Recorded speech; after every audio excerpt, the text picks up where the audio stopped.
Herkese merhaba, ben Burak. Naturtech TV'desiniz yine. Yeni bir inceleme videosu var. Bu sefer elimizde DJI firmasının Pocket 3, Pocket 3 versiyonu kamerası var. Biliyorsunuz son bir yıldır kanalda da incelemesi olan Pocket 2 ile Pocket 2 ile videoları çekiyorduk. Şimdi Pocket 3 ile bir upgrade, bir yükseltme yapmış olduk. 2 ile 3'ü de kıyaslayacağımız bir video olacak. Hakim olduğum bir kamera. Creator Combo versiyonu. Yani içinde her şey var. Daha önce kanalda Pocket 2'yu incelemiştik ve onu da bir şekilde Creator Combo haline getirmek zorunda kaldık. Çünkü Lego gibi hepsi birbirine ekleniyor. Aradaki bir parçayı almadan mikrofonu bağlayamıyorsunuz vesaire. O anlamda bir satış stratejisi, her şeyi tek tek aldırmak üzerine kurulu bir strateji ve cihaz gittikçe uzuyor vesaire. Biz bu sefer o topa girmeyip komple her şeyin dahil olduğu paketi seçtik açıkçası. Kanaldaki videoların büyük bir kısmını son bir senedir DJI Pocket 2 ile çekiyordum. Şimdi Pocket 3'yi kutusundan açacağız. Pocket 2 ile kıyaslayacağız. 2 ile 3'ün arasında ne fark var? Hep birlikte konuşmaya çalışacağız. Bir tık da uygulamasına bakarız. Onun sonunda da son yorumlarımızı yapar ve üzerine de biraz konuşup videoyu hızlıca bitirmeye çalışacağım. Şimdi gelin kutu açılımına bakalım. Şimdi Einstein ile birlikte kutusunu açmaya başlıyoruz. Jelatinli bir kılıfla geliyor. Daha önce açılmadığını gösteren jelatinli kılıfa maket bıçağıyla kibarca bir dalıyoruz. Şöyle. Naturtech TV'de seyirlersin. Teknoloji sever herkes buradayım der. Kenarda köşede ilginç ürünler. Keşifler başlar, doğadaki macera. Videolar bir tıkla işte karşında. Teknolojik aletlerle gezintide. Her yeni video bir hikaye size. Abone ol, seyret, bırak yorumunu. Paylaş arkadaşlara, kaçırma şovunu. Naturtech TV'de eğlence tadında. Burak'la birlikte süper bir anda. Şimdi şuradan kaldıralım. Bu versiyonda deri çantası ile birlikte geliyor. Deri değilse bile kumaş. Şöyle çıkardığımız zaman bir tane etiket koymuşlar. Bir de şu taraftaki kutuyu da çıkaralım. Kullanım kılavuzu türevi ürün var. Burada da bir yapışkan var. Apple bundan vazgeçti biliyorsunuz. DJI halen koyuyor. Küçük bir yapışkan. Maliyeti çok düşük ama marka bilincini çok öteye götüren bir hamle. Aslında Apple'ın ondan vazgeçmemesi gerekiyordu. Farklı farklı bilgisayarların üstüne insanlar Apple simgelerini yapıştırıp espri yapıyorlardı. Çok ucuza bir reklam stili. DJI etiketinden halen vazgeçmemiş. Bu kutuyu açıyorum ilk. Bu kutunun içinden de şöyle gösterelim. Klasik sert kabı geldi. Lenslerin konulduğu kısımlar yine mevcut. Şöyle gösteriyorum. Şöylece açalım. Kılıfın akıllıca yapmışlar. Bu yumuşak bir kılıf muhtemelen. Kamerayı da kutusuz olarak kılıfın içine koymuşlar. Bence mantıklı. Buradan ekipmanları tek tek çıkarıyorum.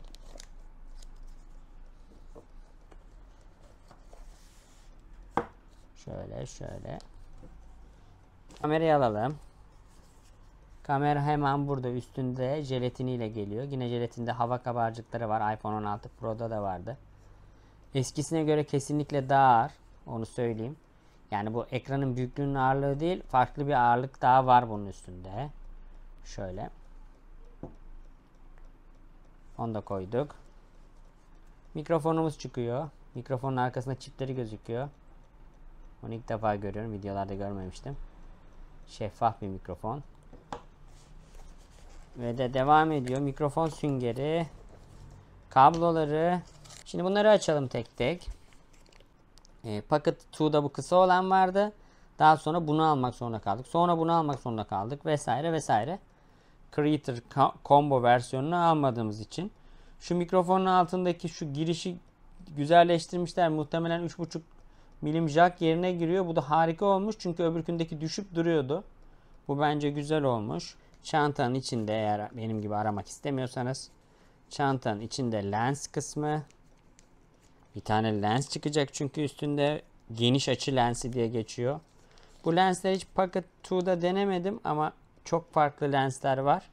Şurada da yerine oturuyor ama onu da hiç alıp koymak istemedim düşeceğini düşündüğüm için. Buraya koyabiliyorsunuz. Pardon. Lensin yeri burasıymış. Bu sefer düşmez. Öbürkü de mi öyleydi bilmiyorum ama magnetik yapmışlar. Mıknatıslı. Bence harika olmuş mıknatıslı yapmaları. Böyle buraya yapışıyor iç tarafına. Bir tane daha orada poşetimiz var. Onun içerisinde de bu mikrofonu mıknatıslı tutma şeyi var ki bu bence tam anlamıyla bir efsane. Sebebi çok basit. Yakalarınız düşüyor tüm diğer mikrofonlarda. Bunda böyle arkadan gömleğinize, tişörtünüzün herhangi bir yerine tutturuyorsunuz. Ve aşırı kuvvetli neodyum bir mıknatıs tahminen. Şu an çıkaramıyorum. Kesinlikle kayma vesaire yapmayacaktır. Böylece harika biçimde hem görüntünüz bozulmuyor, yakanız vesaire. Mıknatıslı mikrofonu son derece iyi. Üstünde de 3,5 milimlik giriş var. Oraya da bu soketi takıp mikrofonun bu tüylü yapısını üstüne geçirebiliyorsunuz. DJI Pocket 3 kompakt ve taşınabilir yapısıyla dikkat çeken bir kamera. 1 inç CMOS sensörü ve 120 fps video çekim özelliğini bir arada barındırıyor. Profesyonel kalitede videolar çekmenizi sağlıyor. Ayrıca 3 eksenli gimbal stabilizasyon sayesinde sarsıntısız ve akıcı görüntüler de elde edebiliyorsunuz. Vlog çekimleri, seyahat videoları ve günlük anıları kaydetmek için mükemmel bir seçenek olan DJI Pocket 3, Pocket 3 yaratıcılığınızı konuşturabileceğiniz ve her anı hızlı şekilde yakalayabileceğiniz bir kamera olarak pazarda yer arıyor. Etrafında kalan tüm şeyleri içerisine koyuyorum. Daha sonra yıllar sonra satmak istediğimde de bu şekilde satmaya özen gösteriyorum. İkinci el alan kişi de en azından yeni almış gibi her şeyine kavuşsun. Yapabildiğim kadar yerlerine koyuyorum. Biliyorsunuz bazı ürünleri de dolap üzerinden satıyorum finansman sağlamak için, eski kullanmadığım ürünler. Ama Pocket 2 oraya gelmeyecek. Pocket 2 ile 3'yi birlikte kullanacağım bir dönem. Daha sonra belki değişebilir. Onu da söylemek isterim. Bütün kutudan çıkanlar masanın üstünde. Şimdi her zamanki gibi bir şarj yapıyoruz. Sonra şarjdan sonra üzerine konuşuyoruz. Pocket 2'yu da yanına getiriyoruz. O zaman belki iPhone'la biraz bir çekim yaparız. Pocket 2'yu da yanına getirip ikisini sözlü olarak birbiriyle kıyaslayalım. Evet, şarjdan döndük. Battery handle'ını şarj etmedim. Uzun olan battery handle'ı. Yani ekstra pil gücü veriyor size. Onu şarj etmedim. Sadece kamera şu anda şarjda. Ve yakınlaştırıp etiketini sökelim. Kamerayı açalım. Şöyle göstereyim. Üstünde bir siyah bir etiket var. İçi hafif kabarcıklıydı. Ama herhalde şarj ederken böyle koymuşuz ve o kabarcık biraz da olsa gitmiş. Buradan açıyoruz ve gayet hazır. DJI Pocket 3'yi elinize aldınız. Şimdi ekranı çevirerek açabilirsiniz. Açar açmaz dil seçeneği gelecek. Bu dil seçeneğini 5 kez seçme hakkınız var ve kaydetmiyor. Israrla uygulamaya bağlamanızı istiyor. 5 kesin sonunda da ekranı vesaire açmıyor. Bunu demo modu gibi düşünün. Yaptığınız ayarlar da kayıtlı kalmıyor. Dolayısıyla sadece 5 hak tanıdığını net olarak söyleyebilirim. Ben denerken 5 hakkı bitirdim. Bu 5 kez bağlama girişiminin sonunda ne mi oluyor biliyor musunuz? Pılı pırtı topluyorsunuz masanın üstündekileri. Bir sonraki güne video çekimini bırakıyorsunuz. Neden? Siz videonun devamını izleyeceksiniz ama ben birkaç gün sonra bunu çekmek zorunda kalacağım. Araya da tatil girecek. Videoyu bitirmek istiyorum. Bir sürü çekmem gereken ürün var. DJI account'u olmadan cihazı aktive etmiyor. Yeni bir şifre istedim. Yaklaşık 1 saat oldu. Birkaç kez de istedim. Yeni şifre mail adresine gelmiyor. Şimdi şöyle bir senaryo yaratalım. Ben buradan İtalya'ya gitmişim. İtalya'da DJI Pocket 3 ucuz. Hem giderim orada yanımda taşımam hem de Pocket 3'mi alırım. İtalya'nın şu pizza semtini, işte katedralini, bilmem nesini, kolezyumunu çekerim diye düşündüm. O gün de tur arabasıyla gezeceğim orada. Pocket 3'yi aldım. Aynı sorunları yaşadım. Ve çalıştıramadım.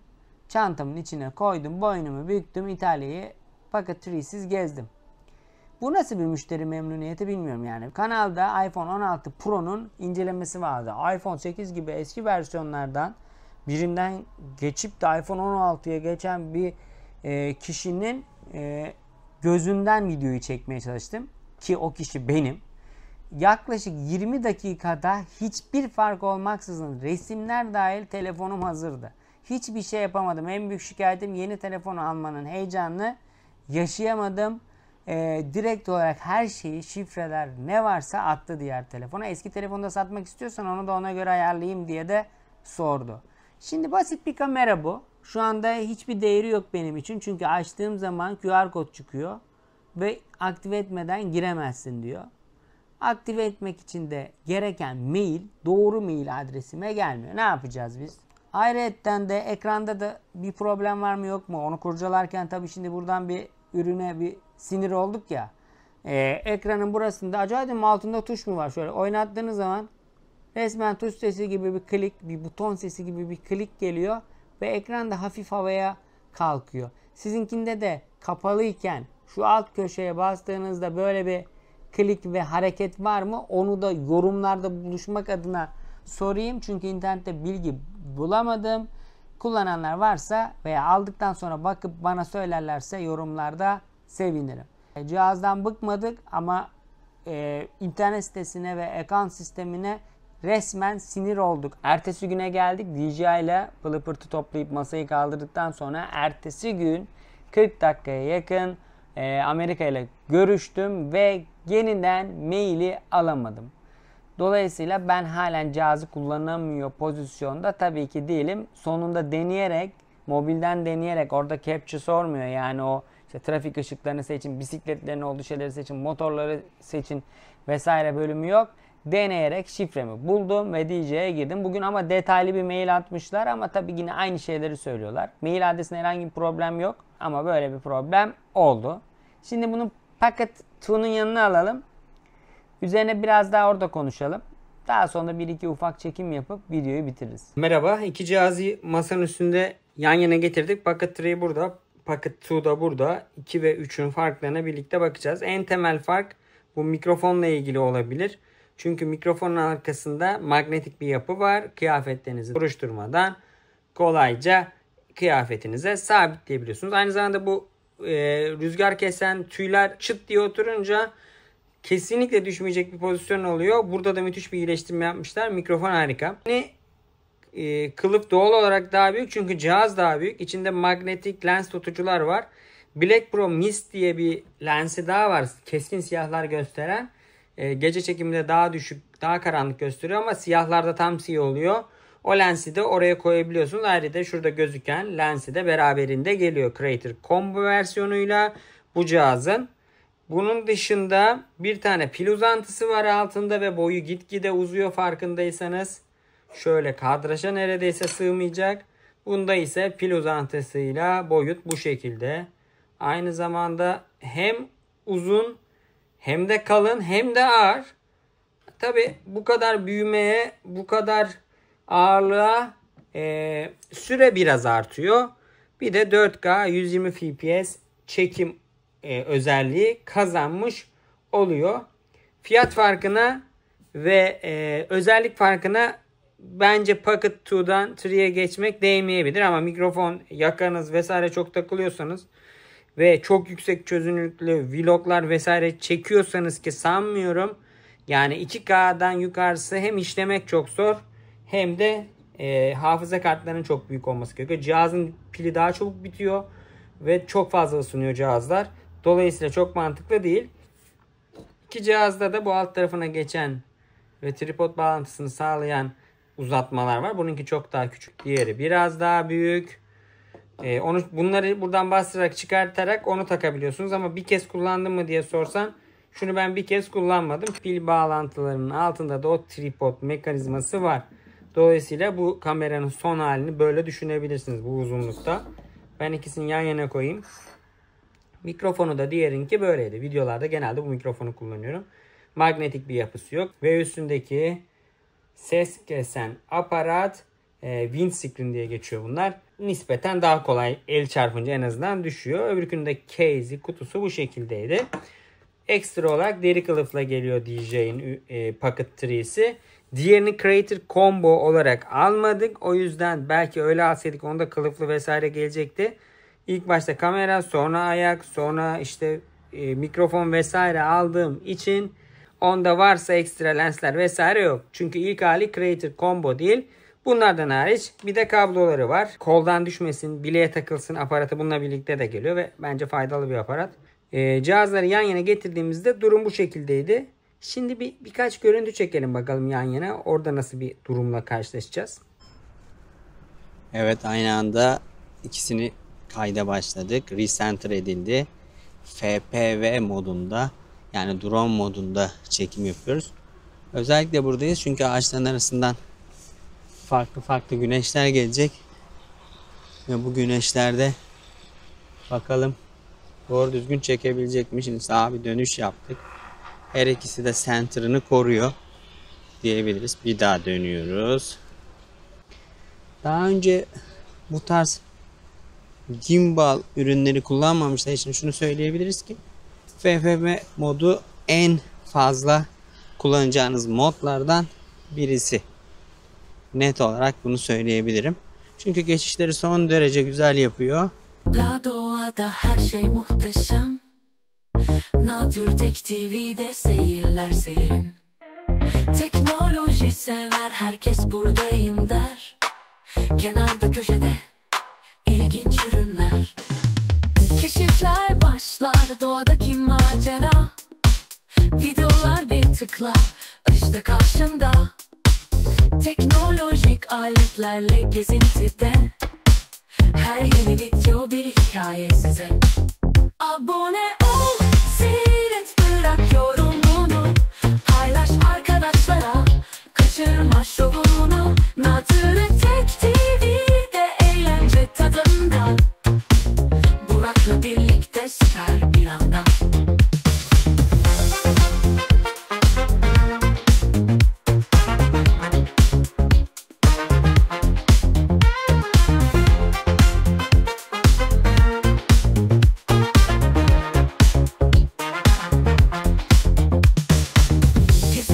Keşfedilmeyen eşyalar.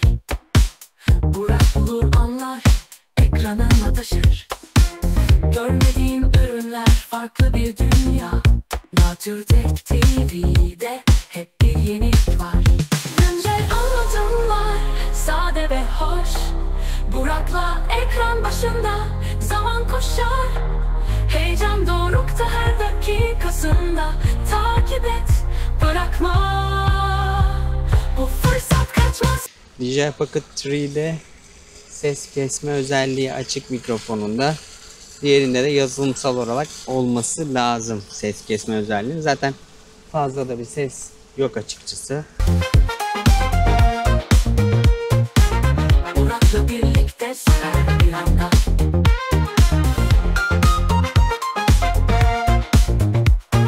Her ikisinin de mikrofon, mıknatıslı mikrofon bu arada çok rahat. Birazdan gösteririm. Mesela kış günü böyle bir vlog çekecekseniz direkt olarak koyabiliyorsunuz bir yerlere. Ama diğerinde bu mümkün değil açıkçası.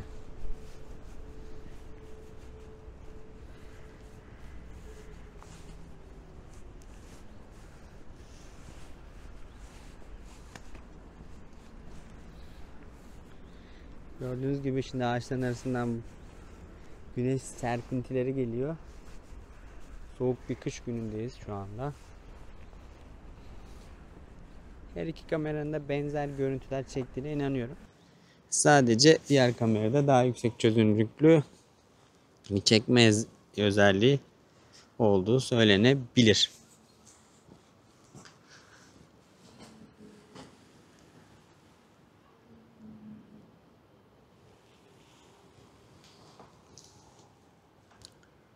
Şimdi tek tuşla geri dönelim bir de. Bunda böyle. Bunda da böyle. Şöyle göstereyim. Mikrofonların durumu bu. Mıknatıslı mikrofon çok daha iyi. Özellikle kış ayları için. Hiçbir derdiniz yok. Bir düşme tehlikesi de yok bir yere takılmazsa. Şöyle gösterirsem. Evet. Tekrar öne gidelim.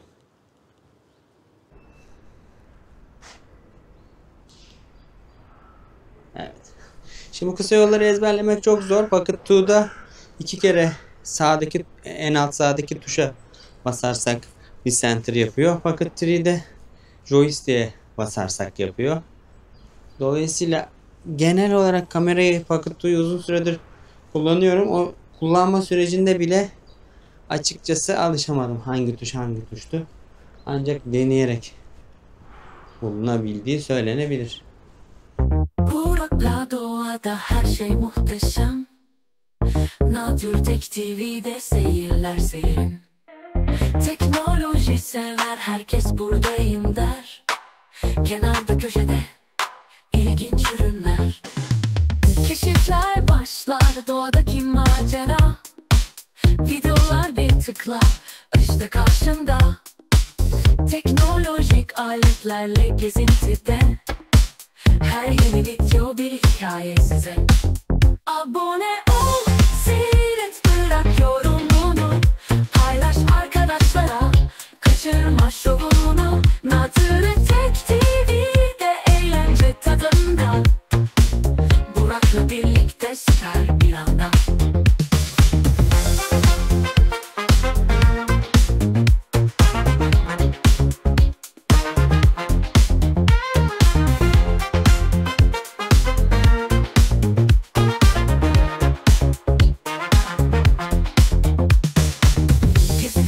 Keşfedilmeyen eşyalar. Burak bulur anlar, ekranına taşır. Görmediğin ürünler, farklı bir dünya. Naturtek TV'de hep bir yenilik var. Güncel anlatımlar, sade ve hoş. Burak'la ekran başında zaman koşar. Heyecan dorukta her dakikasında. Takip et, bırakma. Bu fırsat kaçmaz ya. Abone ol, seyret, bırak yorumunu. Paylaş arkadaşlara, kaçırma şovunu. Naturtek TV'de eğlence tadında. Burak'la birlikte süper bir anda.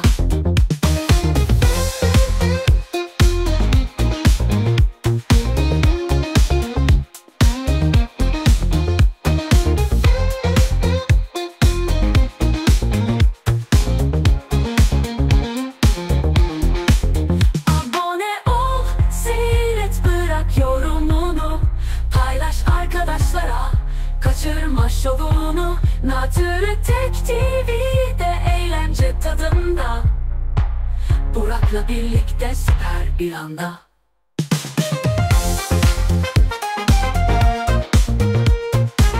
Burak'la birlikte süper bir anda.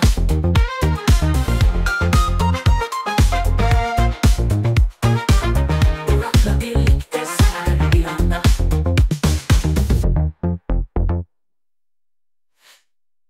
Burak'la doğada her şey muhteşem. Naturtek TV'de seyirler serin. Teknoloji sever herkes buradayım der. Kenarda köşede ilginç ürünler. Keşifler başlar, doğadaki macera. Videolar bir tıkla işte karşında. Teknolojik aletlerle gezintide. Her yeni video bir hikaye size. Abone ol, seyret, bırak yorumunu. Paylaş arkadaşlara, kaçırma şovunu. Naturtek TV'de eğlence tadında. Burak'la birlikte süper bir anda.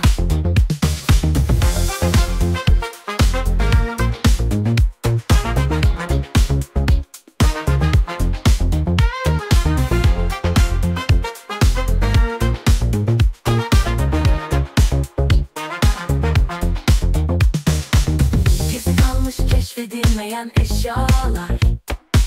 Burak bulur anlar, ekranına taşır. Görmediğin ürünler, farklı bir dünya. Naturtek TV'de hep bir yenilik var. Güncel anlatımlar, sade ve hoş. Burak'la ekran başında zaman koşar. Heyecan dorukta her dakikasında. Takip et, bırakma. Bu fırsat kaçmaz. kaçmaz ya. Abone ol, seyret, bırak yorumunu. Paylaş arkadaşlara, kaçırma şovunu. Naturtek TV'de eğlence tadında.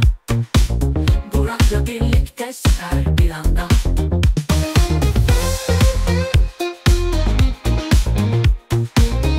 Son derece harika ve kendiniz de çok rahat görebiliyorsunuz. Diğerinde de rahatsınız ama arada da fiyat farkı var. Pocket 2 halen üretiliyor mu bilmiyorum. Belki ikinci el olarak bulabilirsiniz. Ama Pocket 3 çok büyümüş.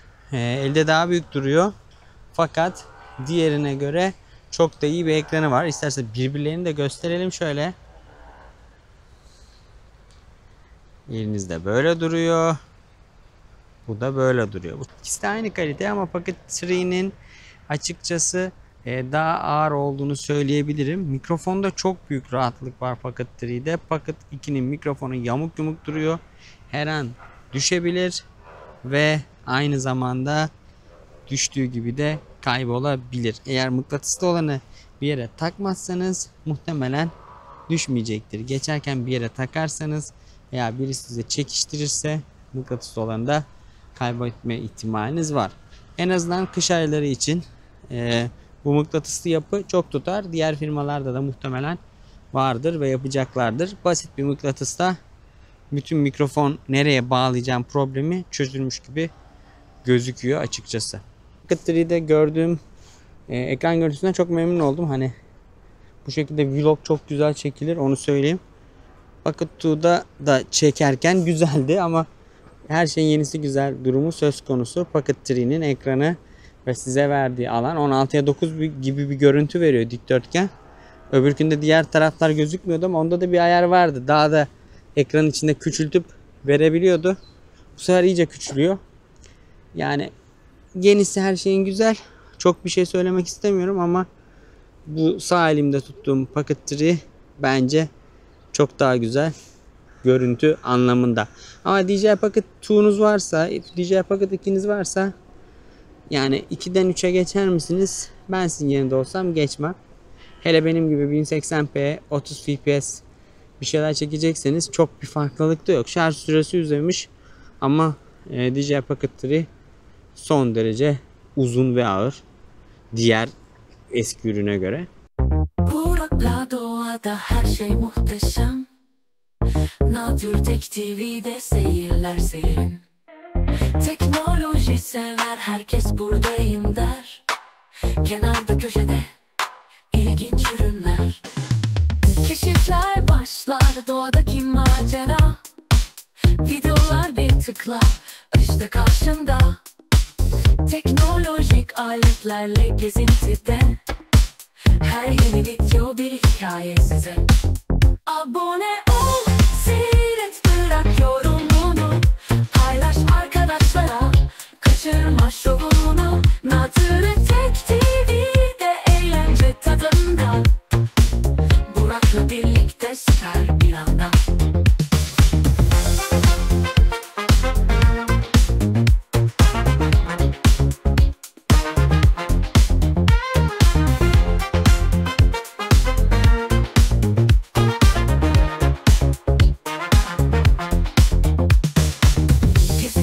Keşfedilmeyen eşyalar.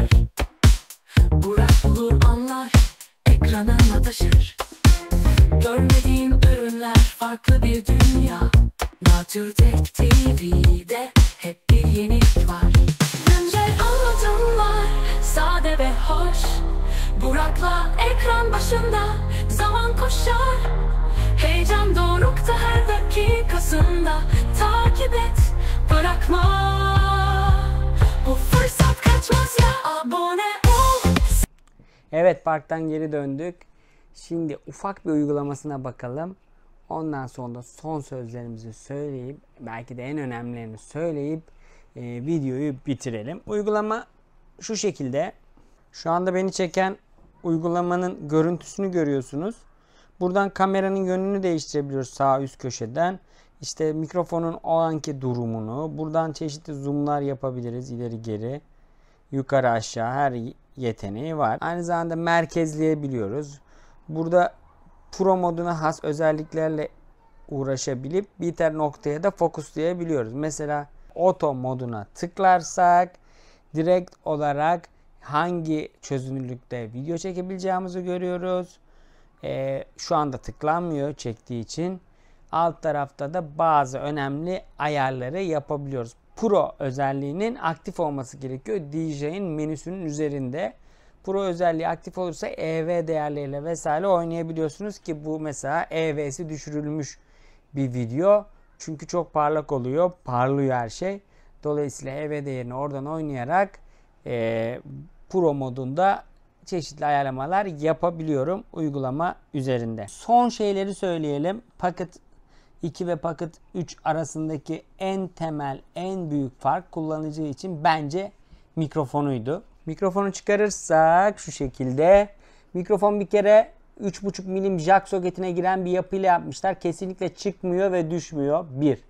İkincisi videolarda çoğunda belki alamayacağınız bilgilerden biri, bu ayrı bir mikrofon. Yani tamamen ayrı bir device aslında. Bununla birlikte entegre çalışıyor ama bu yandaki kırmızı tuşuna basarsınız, alıcısı olmadığı için kendi içinde hafızası var ve oraya kaydedebiliyor. Yani bu cihazla işiniz bitti, bozuldu, kayboldu, gitti, sattınız vesaire.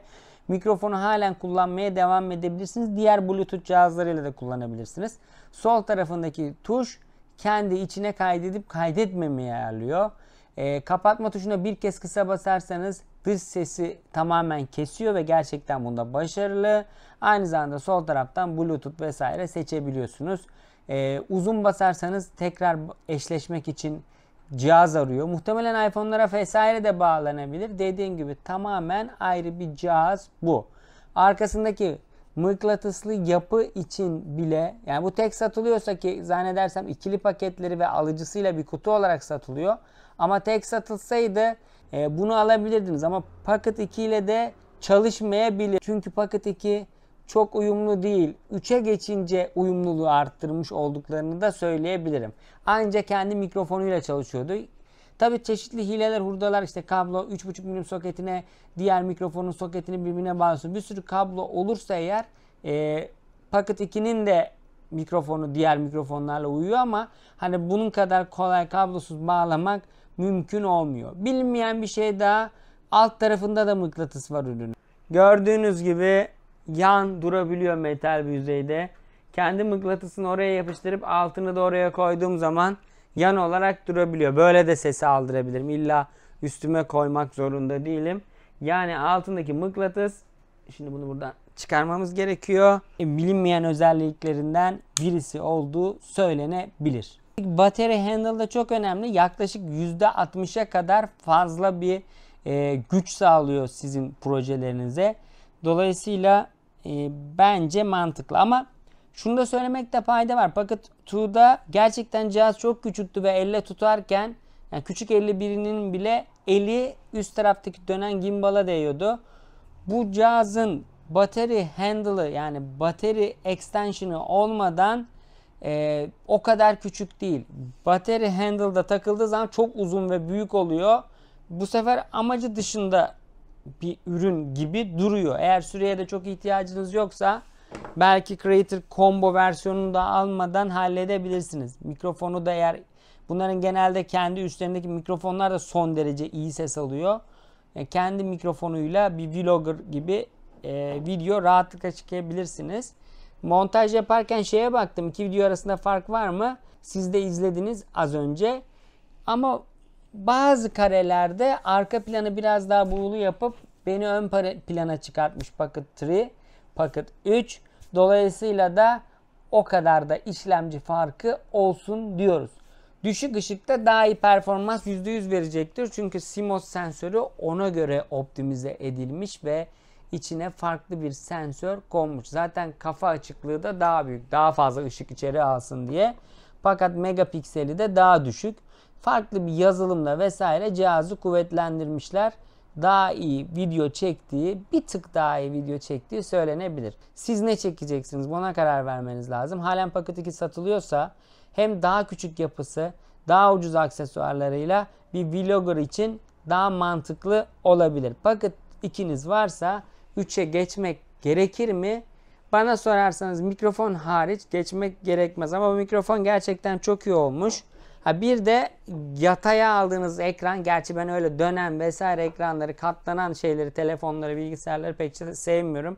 Çünkü elinde sonunda oradaki yapı bozuluyor. Onu film kabloyla vesaire iletiyorlar oradaki veriyi. Ama günün birinde o yırtılsa, kopsa bilin ki bu makineyi kullanamayacaksınız. Servis durumlarına bakacaksınız. O da ne kadar vardır Türkiye'de servisi, inanın bilmiyorum. Şuna da bakalım. Ekran yatay açıldığında tatmin edici bir boyutta. Parlaklığı vesaire çok güzel. Bayıldım ekranı yani. O ekranla şöyle tutturup bir baktığınız zaman diyorsunuz ki yani ben bir vlogger falan mı olsam vesaire diye. Yani içinizde öyle bir şey varsa bu kamerayı aldıktan sonra her şeyi çekersiniz. Yani en zevkli kısmı kendini çekmesi diyebilirim ekran yüzünden. Onun dışında biraz tuşları sadeleştirmişler. Diğerinin üstünde sanıyorum 4 tane tuş vardı. 2 tuşta şu anda işleri hallediyorsunuz. Bir de üstüne uygulama var. 4 tuşun ne yaptığını akılda tutmak zordu. İşte recenter, tekrar merkezleme yapmayı bir türlü tutturamıyorsun. Sağ üstteki mi, sağ alttaki mi? Bunda joystick'in üstüne vesaire koymuşlar. Onu da beğendim. Müthiş farklar yok ama yeni olan her zaman iyidir diyoruz. Bir şekilde bu şahane pazar, harika cumartesi, işte 11-11 müthiş yılbaşı indirimleri, bayram indirimleri, karne indirimleri, herhangi bir indirim döneminde takip ederek iyi fiyattan yakalarsanız Pocket 3 alınabilir. Özellikle vloggersanız ve herhangi bir başka kameranız yoksa bence en mantıklı kamera. Gerçekten çok küçük. En büyük sorunu su geçirir yapıda olması. Onun dışında bir problemi yok. O anlamda da rakipleri GoPro vesaire oluyor. DJI'nin de öyle bir ürünü var. Onların tamamından da tahminen iyi çekiyordur. Kamera ve gimbal anlamında DJI. Aslında farklı bir klasmanda. Çünkü diğerleri stabilizasyon kullanıyor. Bu gimbal teknolojisiyle eksen koruma kullandığı için çok daha stabil görüntü çektiği teknolojik olarak kesindir. Dolayısıyla bu noktada iyi bir karar vermeniz ve iyi bir fiyat yakalamanız lazım bu ürünü almanız için. Ürünle ilgili sorularınız varsa aşağıda diğer kullanıcılarla paylaşabilirsiniz. Ben de bir soru sordum ekranla ilgili. Eğer alanlar varsa onlar da yazarsa sevinirim.